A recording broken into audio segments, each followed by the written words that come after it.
Hello, hello, and welcome back to today's episode on the Live Out Loud podcast. I am your host, Kim Kirkfleet, and I just want to say hello, Mama. Hello, Mama, and welcome to the space. Welcome to a space where we can have conversations and talk openly and candidly about what it is to be a woman of faith, what it is to be a mother in today's world, what it is to serve our families, and just do life for the kingdom of God. I've had so much encouragement with many of you listeners on this podcast and on this platform, and I want you to know that your support means so much to me. But I've also had people who are requesting certain topics, and certain topics that I do get excited about talking about, and that is more on parenting. I think a lot of you listeners want to know a little bit more about my heart behind parenting and just my journey with parenting. And although I would not say that I'm an expert at parenting, I think like any of us, I'm just figuring it out on a day-to-day basis because we know that life throws curveballs, but there are some things that I get very excited about talking about. And in the parenting world and just doing life intentionally with our families. And so I think a lot of you have asked for a little bit more content directed to that. I do feel like this is a good time to step into this. And again, so many unknowns for me, so many questions, because again, I do feel like I fall short constantly. But sharing my journey, sharing what I have learned, what has worked, what hasn't, it's going to be raw and I hope good, and I hope it opens up conversations for people to just ask in their own families and bring topics to mind that maybe we can, it might spur on new ideas for all of us and ideas that maybe you can share later on in life. So yeah, we're going to be talking about intentional families this next season in the podcast. So to start this new season together, we're going to start it off with a giveaway. And it comes to no surprise that I will be giving away a book because I love books, and there are some books that I just think everyone should read. And I get excited about the books, so I cannot wait to share that with you. And I will have details over on my Instagram, ellieandtheboys.co. You can check out the details of this giveaway there. But to enter the giveaway, I'm going to give you a secret word. Not so much secret because you're going to listen to it here, but the word that you will comment is intentional. And that is the base behind my Instagram page, and this podcast is Living Intentionally. So the word that you need to comment to enter into the giveaway is intentional. The book that I will be giving away is called Grace-Based Parenting, and it is one of my favorite reads. I read it when my kids were young, and I have read it again and again, and it's so applicable for all stages of life. And it is one that I cannot wait to share with you. So again, to enter the giveaway over on Instagram at ellieandtheboys.co. And don't forget to leave a comment with the word intentional on the post to enter the giveaway. Now to jump into today's podcast, which is an answer to a question that I get asked often. And that is, how do I walk out parenting in today's world? And how do I walk out parenting when my kids were younger? Which is the same answer. And we're going to answer that today here with our time together. So Mama, I hope you're ready to join me in this new conversation. I want to share with you 3 different stories, 3 personal stories about parenting. I want to take you back when my kids were a lot younger. I had a house full of very small children. All of my kids are very close in age, and they are about 2 years apart, which makes for some interesting younger years. A lot less sleep. A lot of refereeing and being the middleman, if you know what I mean. A lot of gathering snacks constantly. And just a lot of the things that come with the younger years, which are so beautiful, but also so tiring. During this time, my oldest was about 10, which made the second one 8, and my third to be about 6, which is who we are going to be talking in the first story about. And yes, all of these stories have been cleared by my children to share with you all. Anyway, if we take some time to study our children, we will notice that they are all a bit different. They operate differently, they process differently, they think differently. And while that truth is a gift for the family, It can also prove a little difficult whenever you are trying to parent. Something that works with your firstborn may not work with your secondborn. Something that works with your lastborn may not work with your firstborn, because they are all different. And that's okay. It just means that as parents, we have to overcome these obstacles and these challenges. So my current challenge I was trying to navigate for weeks now was this. A very basic truth that we follow in our home is this. Words have the power to build up or tear down. And this is not anything new. We've heard it in so many other ways. But it is the truth. Our words have the power to build up and to tear people down. And I had been dealing for weeks with my 6-year-old on helping him realize the power of words. I felt like I was repeating myself again and again, the same words, and using different words and trying to explain it in different ways, but always the same concept. And this had worked with my older two. Why wasn't it working now? Quite frankly, it was a bit frustrating, trying to figure out how to help process this problem. Because in our house, we use respectful words. We use kind words. We do not tear people down. It is just a part of our family culture, and our family culture was being compromised. And so I knew that I needed to address this, but everything I was doing was just not working. I was probably 2 weeks into dealing with this, and I was sitting at the foot of his bed with him after another round of using unkind words towards a member of the family. And I was sitting there thinking, what else can I say? I have used every ounce of vocabulary that I have to explain this. All of my ideas and ways to explain this are falling short. They're going in one ear and out the other. And as I sat there in silence, in my heart, I was begging God to show up. God, I need you right now. And in that moment, I got this idea, almost like a flood in my mind of, I know what to say. I stated earlier that all of our kids are different, but I was not applying that to the situation. I was trying to give him what I thought he needed, and that was the truth. I was giving him truth, but it was not getting to his heart. Now, my little 6-year-old then still operated the same as he does today. His brain works different than everybody else's. He sees the world in a different way and in a beautiful way. And to him, things that make sense are machines. Yeah, machines. That's what popped into my head when I was sitting at the foot of his bed. Machines don't really make sense to me. It's a bunch of complicated pieces trying to work together. But to him, they make absolute sense. And back then, tractors were the thing. That's a big machine. It can do lots of really cool things.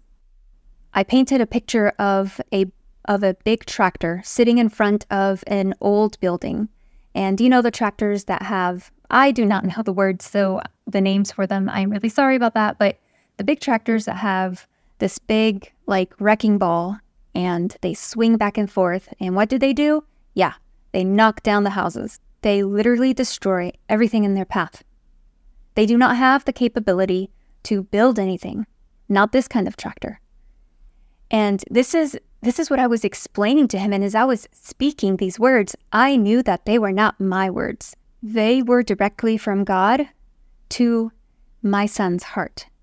And I could see the shift in his eyes in that moment as I was explaining such a basic thing for us as a family of our words in this basic idea of tractors and of this machine that has a wrecking ball and it destroys things.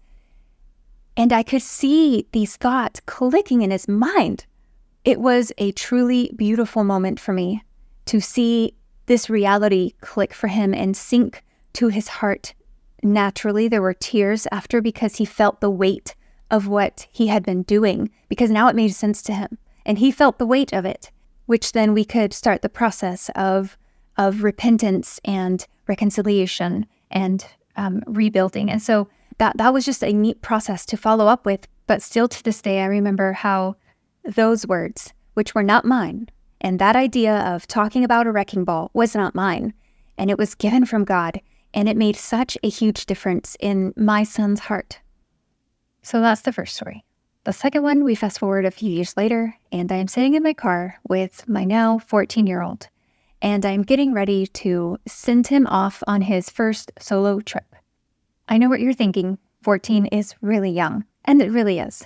But I do have my reasons for this, and I have my reasons for saying yes at this time. And I think maybe someday I may share that on a podcast and share what went into this process. But for now, let's just say that here we are. I'm sitting in my car getting ready to send my my 14-year-old on a plane. We are a couple weeks out at this point from the trip. And like always, we have been having conversations over different aspects of the trip and trying to prepare mentally, spiritually, emotionally, all of the things that we could do to send off well. I had gone over the technicalities of flying and of going through airports many times. And it was just him and I in the car. And I was thinking, okay, I'm going to go through the technicalities of going through the airport again, as we have done many times before. But you know what? One more time is not going to hurt. And right as I was getting ready to say the things I was going to say, I felt in my spirit to just keep quiet. And instead of going through what it's like going through the airport and everything you have to remember, I felt that what was needed was an encouragement. So I kept quiet for a second longer to redirect my thoughts. And then I just proceeded to encourage him, to encourage my 14-year-old of the things that I have seen in him, of the ways that he has grown as a person and the reasons why we trust him, and just speaking these praises over him. All while in the back of my mind, I just kept thinking, going over airport safety one more time is not going to hurt. But I said what I needed to say, and then I kept quiet. After he had had some time to process what I had said, he was expressing how thankful he was for the words of encouragement. And in his words, "Mom, thank you for trusting me and for having confidence in me. It makes me feel really good." I sat there overwhelmed as I thought about what had just happened. I had no idea that my words and my redirecting were going to sink so deep, but they did. Those words were exactly what my son needed in that moment. Are you picking up on the common thread here yet? Because of time, I'm not going to be able to share the third story with you today, but I promise I will keep it for a later podcast whenever it fits the theme of the podcast. But I'm confident we can get our point across with these two last stories. Which brings me right to the point of today's conversation. The Spirit knows the needs of our children before we do. Wow. The Spirit knows the needs of our children before we do. Let that reality sink in just a little bit. I think as mothers and parents, we know our children far better than anyone on this planet, or at least we should. But there is someone who walks with us daily, who knows them even deeper, who was there when they were created, who watched the process of them being formed, of God giving them their gifts and giving them their abilities and their thoughts. He was there. He knows them. The Spirit knows their deepest fears and their deepest joys. He rejoices with them, just like we do as parents. He grieves with them when they are brokenhearted. So why, when it comes to parenting, would we not lean on that gift of the Spirit who knows them fully, of not tapping into that? When I had used up all of my words to explain the significance of our words, there was the Spirit reminding me to use words that speak to his mind so that they could sink into his heart. I didn't know what he needed, but the Spirit did. And when I was preparing to go on my motherly rant of safety, the Spirit knew that he did not need safety. In that moment, he needed encouragement. He needed to know that I believed in him. And when I spoke those words, they gave so much more than a safety talk. In the early years, we are given instincts to care for our children, to change their diapers, to know why they're crying, to feed them, to bathe them, and all of the things that come with the young years. And as they grow, we move from them needing basic needs to heart needs. Heart needs take a lot more effort. They take a lot more energy, a lot more thought. And how beautiful is it that we get to walk parenting with a companion who knows our children on a deeper level than even we do. And that is my encouragement today, mamas. Put your kids at the feet of Jesus. He knows. Put their needs before the throne. He knows. put their fears, their anxiety, their doubts, give it over to God. He knows. Faced with issues that are being left unresolved, hand it over to God. He knows. Lost for words on what to say, utter a simple prayer in your heart and wait for God to respond because He knows. In thinking on my parenting style and how to define that and where to even start, that was an overwhelming process, but if I had to pick somewhere to start, it would be here. It would be knowing that the Spirit knows my children far better than I can, and then rely on that.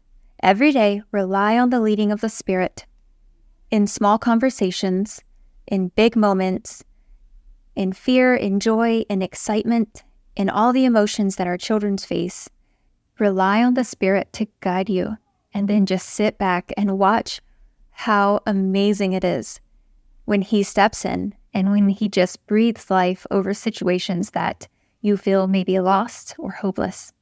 Just sit back and watch God at work. What a great first conversation on this new series of intentional families. It has been a real treat to talk about something I am very passionate about and get very excited to have conversations over.